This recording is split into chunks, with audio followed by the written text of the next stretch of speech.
the Damon Runyon Theater.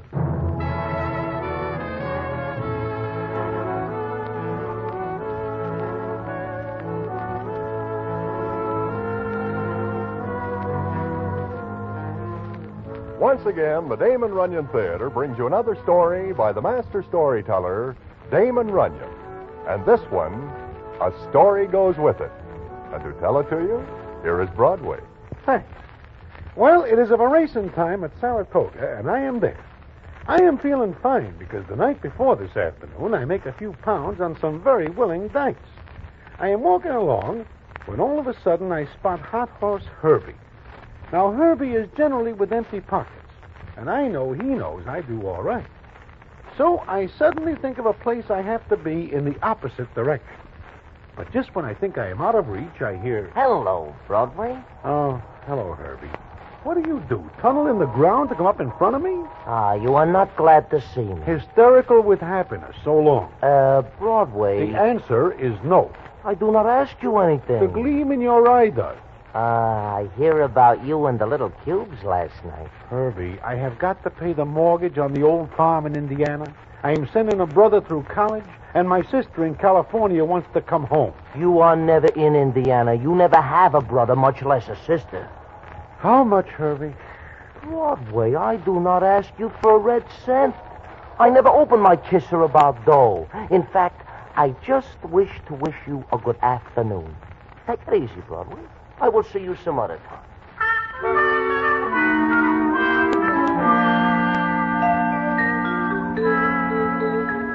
Well, when Hot Horse Herbie walks away without putting a bite on me, all I am able to do is stand there with my mouth open.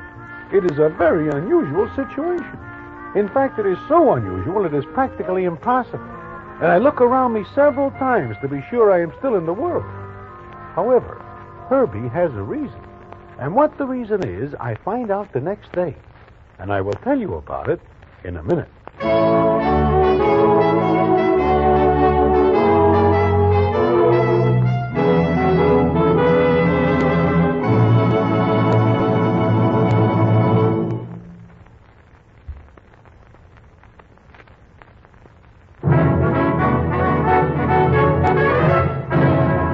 And now, back to the Damon Runyon Theater and the famous A Story Goes With It.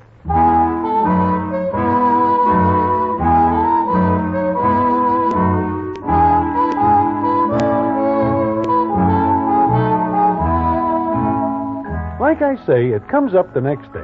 I am once again at the track when I feel a tap on my shoulder. I look around, and there stands Hot Horse Herbie. I should not even speak to you after the way you treat me yesterday. Just like I am a leopard. I am sorry. I figure you for a touch. Hey, that reminds me. I open my big mouth. At Broadway, do you wish something good in the fort tomorrow? Herbie, look, you have always got a horse that is something good. Only the other horses are never convinced. I tell you, Broadway, this is a cinch. A sure thing. Yeah, sure. Broadway, it is a cinch. Do you wish to hear about it? No. Look, What is the matter? What are you looking at? Broadway, see that guy standing over there by the rail? The sad-looking character? Him. I dislike the way he stares at me. Who is he? I never see him before in my life. He seems to know you because he is coming over. And you will excuse me because... Wait a minute. Stay with me. I do not like the looks of this character. He is very hollow-eyed, like he does not sleep for nights and nights. It is going to be a touch. Leave us go. Now you know how it feels. I have got to go. Excuse me. I want to talk to you. Me? Both of you. I saw you around here. There is something wrong, Mr. My name is Harter. Steve Harter. To me, that is a cold name. It means nothing. I do not know it either. I'm not real well known. Fact is, nobody knows me here. Well, do not worry. You will get acquainted. Now, if you will kindly excuse my friend and I... Please, just a minute. I want to ask you a favor. Oh? What is that? Do you know anybody with a gun for sale? Broadway, does he say a Roscoe? No, a gun. Hey, look, Mr. Harter, why do you wish a heater? Gun. You have it your own way. Why do you wish a gun? To kill myself. Oh, is that all? Well, I may be able to give you the name of a guy who... Herbie, what are you doing? Doing this citizen a favor. He asks us, does he not? Mr. Harder, why do you wish to kill yourself? I lost all my money. All but $50. He is a wealthy man, and he wishes to knock himself over. He is nuts. You don't understand. I had over $500. I don't dare go home to my girl. Look, Mr. Harder, take the $50 and go home. I live in Illinois. Practically a foreigner. Please, do me a favor and tell me. No, go away. You are loony. You can have the gun after I'm through with it. Thanks. Come on, Herbie. Yeah. Goodbye, Mr. Harder. For $50, I will... Herbie, the guy is nuts. Leave him alone. Broadway, you queer a deal for me. I know where I can get a Roscoe for $30. I take his 50 and make 20, and what does he care? Herbie, I know where there is a nice, quiet job in the morgue. It will suit your personality fine. I do all right this way. Why do I want a job? Forget it. Now, goodbye. Now, wait. I remember. I am telling you about something good in the fort tomorrow. Never mind. Broadway, you do not understand. This is not a ordinary tip. It is a special, extra special. No. Broadway, What? a story goes with it. I do not care. A story? A story. Well, Listen, you come with me where? to the stable. I wish you to see something. What? A horse by the name of Never Despair. What? Herbie, I will not insult other horses I may wish to bet on by associating with that caterpillar. I tell you, there is a story goes with it. And Broadway, a very good story.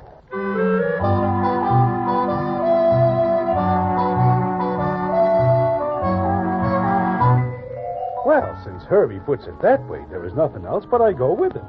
We head for the stables, and Herbie leads me to a stall where Never Despair is. Now, this is a horse that even the guy who hollers he would give his kingdom for one would bite his tongue for saying such a thing. Anyway, Herbie looks around careful-like, and then addresses me thusly. This is Never Despair. Yeah, I read the nameplate. But even without it, there is no doubt. Once I see this pig in a race, and he is slower than the glue he should be. He is going to win the fourth race tomorrow. This is the first time in history one horse runs all alone in a race. Because that is the only way he... Marty, is that you? Who's that, Herbie? It sounds like a doll. It is Hybe, Louise. Oh, I couldn't see. I was back in the stall. Oh, sure. Louise, this is my friend Broadway. Oh, sure. I've seen you, Mr. Broadway. How are you? Just fine, little miss. And you? Wonderful. Did you come to look at Never Despair? Yeah. We wish to give him the once-over. He's not in very good shape, is he? Well, one never knows about a horse. That is right. One never knows. Open the stall door for me, will you? Oh, sure. Thank you. It's a little hard getting around in a wheelchair. Oh, you do all right, Louise. Of course. It's all right, Mr. Broadway. Don't look so sad. I'm used to it. Ever since I was 9. Oh? How old are you now, Louise? 17. Well, I hear Never Despair is running in the fort tomorrow, Louise. Yes, he is. Mm-hmm. What do you think of his chances? I don't know. He never wins a race before. But Dad won't give up. That is the ticket. Never Despair. Just like his name. We got a wonderful jockey, Marty Bowen. Marty Bowen? Yeah, he is a great boy. Yeah, that's right, Herbie. Great. Marty, I didn't see you come up. I came up the back way. What are you doing around here, Herbie? Why, I just come to look over Never Despair. Why? Why? Marty, what's the matter? Why are you looking like that? I just don't like the idea of him coming around here. That's all. Marty, you got me wrong. Yeah, I guess so. How you feeling today, honey? Me? Shut up. Herbie, let us go. Oh, no, please don't go. I never get much chance to talk. Okay, little miss. Feeling any better, Louise? Sure. I just told Herbie and Mr. Broadway that you're riding Never Despair tomorrow. Oh, you told him, huh? Why, yes. Shouldn't I? Well, they'd find out anyhow. Now, look, baby. Maybe you'd better let me wheel you back to the hotel. You shouldn't be knocking yourself out like this. All right. I'll be back in a minute. I left my coat in the tack room. Well, I guess I will be going. Just a second, Herbie. Yeah? What are you doing here? Oh, just wandering around. Then keep wandering. What are you so touchy about, Marty? Look, anytime a guy like you comes around, there's something cooking. There is. Like what, for instance, Marty? Beat it, Herbie. Well, sure. Come on, Broadway. Yeah, like I say before, let us go. Now, it strikes me as very strange that a jockey like Marty Bowen is riding Never Despair. Also, it is more than just strange that Herbie knows something about the race. Also, Marty acts suspicious indeed. I am thinking about all this when Herbie says to me, Well, how does it look to you, Broadway? I am trying to figure that out, Herbie. Mm-hmm. Now, what do you say if I tell you that the 4th tomorrow is going to be a boat race? Boat race? You mean that race is going to be fixed? That is it. You are crazy. It is practically impossible. Not when a guy is in love with a doll. Who is in love with who, and what has love got to do with horses? Everything. Listen. It is fixed for Never Despair to cop. Now I know you are crazy. Why, if that nag so much as finishes the same day as the other GGs, the judges will look for something fishy. Nevertheless, Never Despair will win. For the last time I ask you, why? Look, Marty is in love with Louise. Now, her old man owns Never Despair. But he has not got a nickel in the world. Herbie, this story is getting more than somewhat mixed up. If you will listen and not interrupt so much, I... Go ahead. All right. Now, Marty Bowen knows Never Despair has not got a chance. So, he fixes it with the other jockeys to take their time. Why, he will be ruled off for life. Only if anybody finds out about it. So all the other jockeys in the race know. But they will not tell. Herbie, you stand there and tell me that a race is going to be a shoo-in for Never Despair, and 5 other jockeys take the chance of being set down for good? I do not believe it. But all the jockeys know Louise. They feel very sorry for her, and they do it for her. They pick a race where there will be very little doping. That way, nobody gets hurt. You mean Never Despair will win the purse? Now you get it. And Louise will go to a specialist and be fixed up. There is a doc that can do it, but he is expensive. Well, look, why does not Marty just give Louise the dough if he is in love with her? Marty does not have a dime. Herbie, I do not like this. Like it or not, that is the story, I tell you. Wait a minute. How do you know all about this? I overhear a conversation between Marty and the other jockeys yesterday morning. They are in a hotel room next to mine. I just happened to be next to the wall at the time. Oh, I see. So what are you going to do? Are we alone? Bet on Never Despair. And you wish me to do the same? Because you once do me a favor, I tell you all this. Well, look, you take it or leave it. I give it to you straight. You see Marty. You see Louise. You see how Marty acts. What more do you want?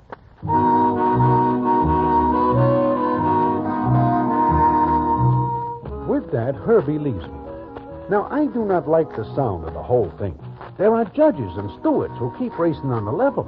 And if anybody is caught putting a gimmick on the game, it is too bad. Now, what happens the next day in the 4th race and how things turn out is something indeed. And I will tell you about it in a minute.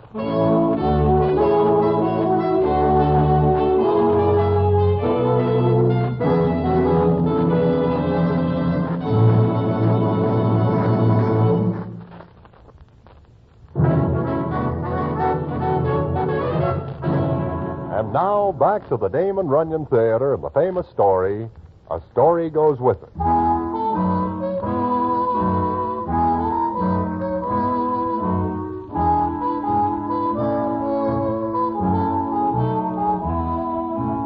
Well, it comes up the next day, and I am at the track as per usual.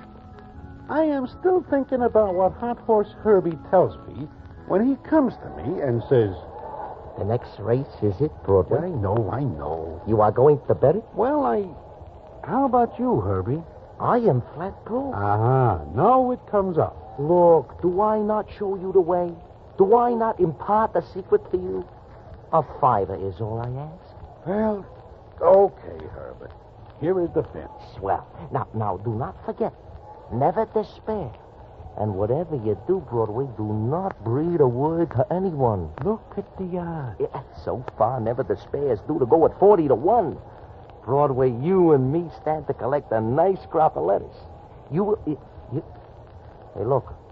There is that character again. The place is full of characters. Which one do you refer to? The guy who wishes to buy a gun to cease living with himself. Oh, yeah. He lamps us again. I have got a good notion to put him on to where he can pick up a rod. I'm getting tired of looking at him. Hello, Mr. Harder. Hello. Will you do me a favor? Oh, you do not get hold of a gun yet, huh? Nobody will sell me one. I have got a penknife, friend. Look, please, do me a favor. Mr. Harder, why do you not go back to Michigan? Illinois. All right, Illinois.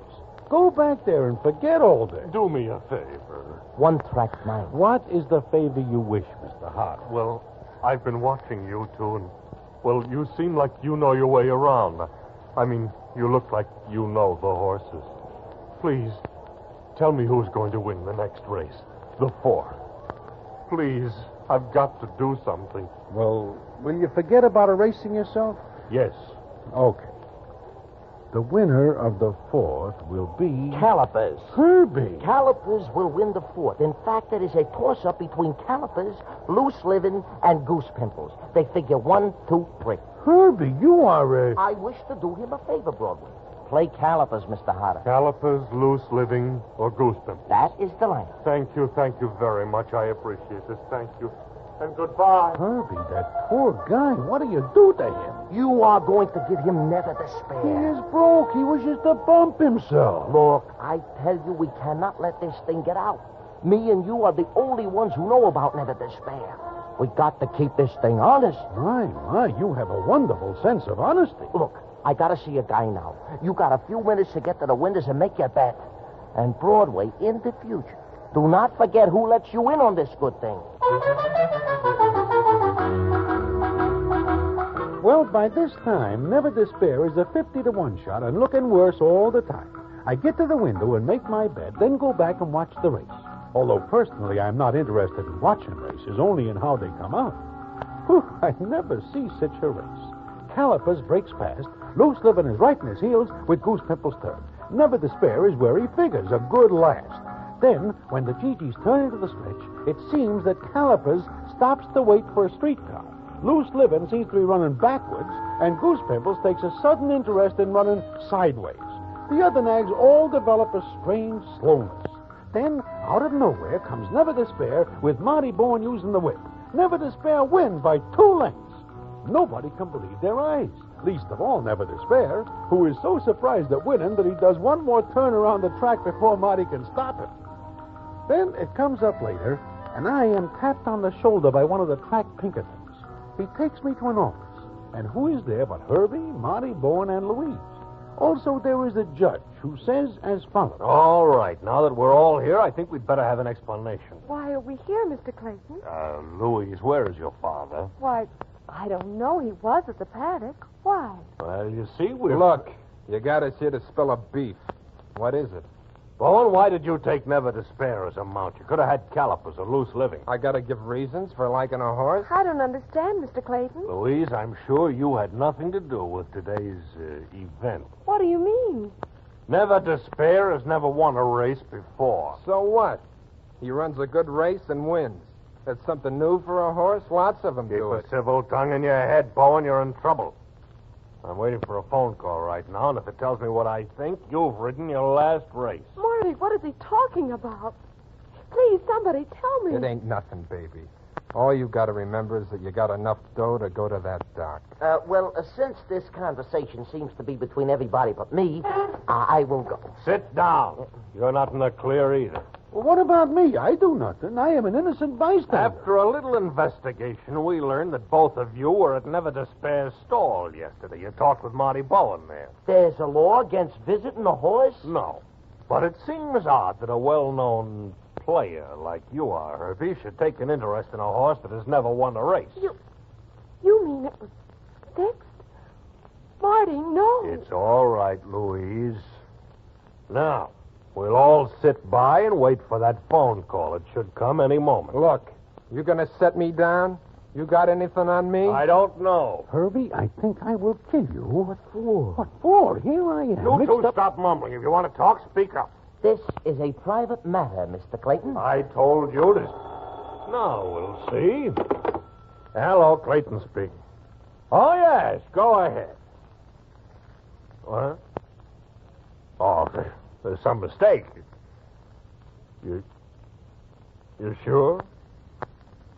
Well, strangest thing I ever heard of. All right, Jim, thanks. I've been in this business 33 years, but I've never come up against anything like this. What's up? Nothing. Nothing at all. Huh? What do you mean? I mean, you can all get out of here. Go on, now, get out. You letting us go? That's what I said. That phone call, it cleared me? In a way, yes. Never Despair won the race against horses that should have beaten them by 10 lengths. By every standard, there should be something wrong. You mean a fix, Mr. Clayton? Yes. And when that happens, there's usually a large amount bet. But what, Mr. Clayton? But there was only one bet placed on Never Despair, and by someone who hasn't the remotest connection with any of you. Now get out of here.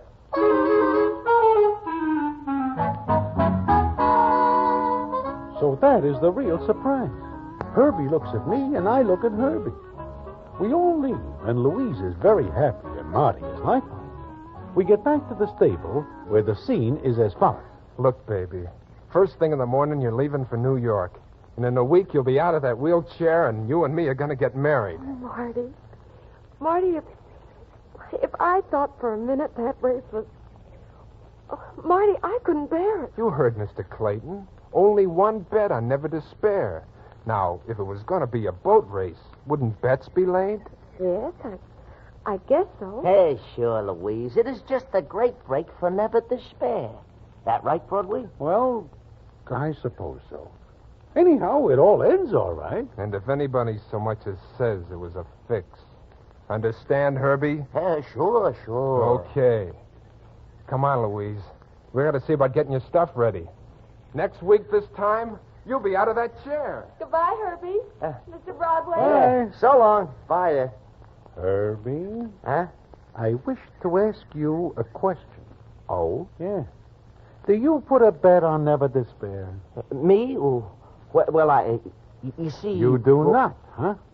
Well, I get to the window, and I see the dancer. He gives me calipers as a sure winner. Herbie, you are telling me that you let yourself get touted off of Never Despair? Well, the dancer makes it sound so good that I think maybe I should not trust Marty Bowen. You know how it is. But you do all right, huh? Herbie, I have got news for you. Broadway, you are not going to tell me that you... I put my lettuce on loose living. What?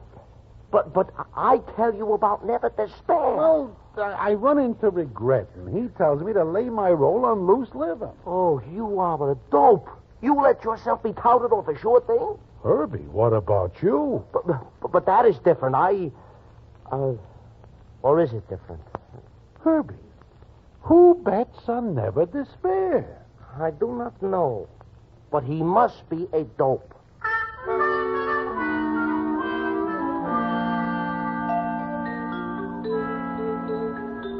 At 50 to 1, nobody is a dope.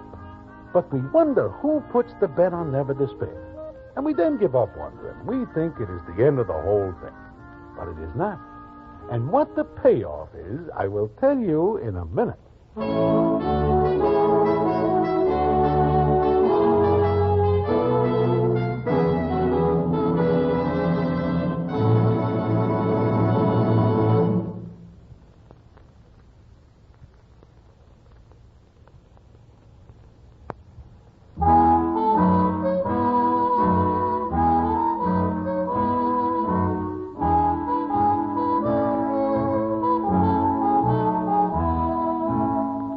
So the next day comes up. I and Herbie are sitting in front of the hotel where we are no longer staying due to lack of funds.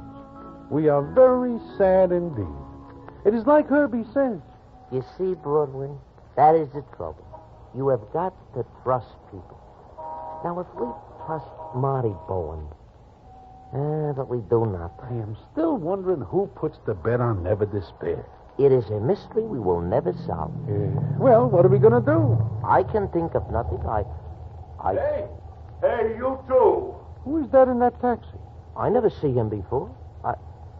Broadway, look.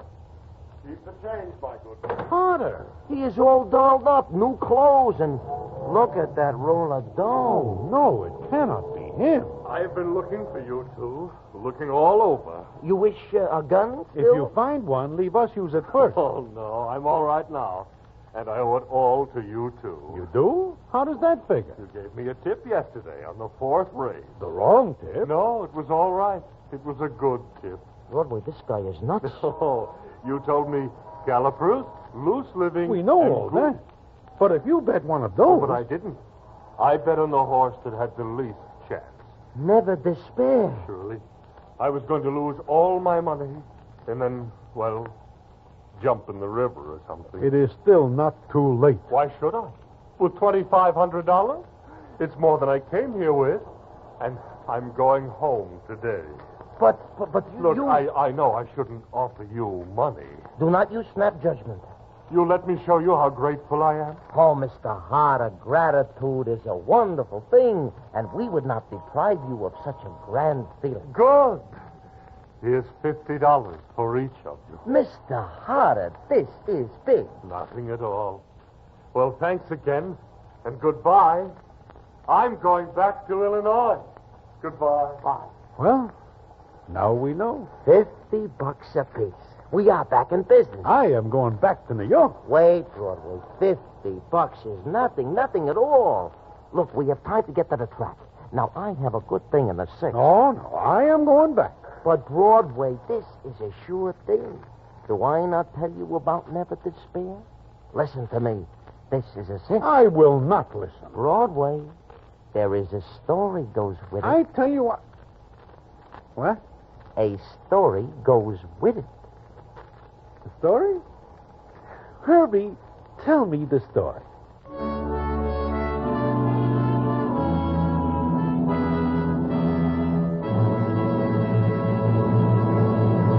And so ends Damon Runyon's famous A Story Goes With It.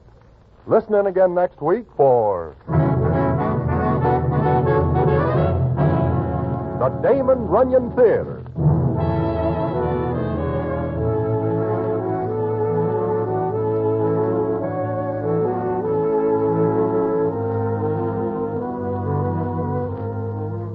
The Damon Runyon Theater with John Brown as Broadway is directed by Richard Sandville, and the story is adapted for radio by Russell Hughes. Vern Karstensen is in charge of production. This is a Mayfair production.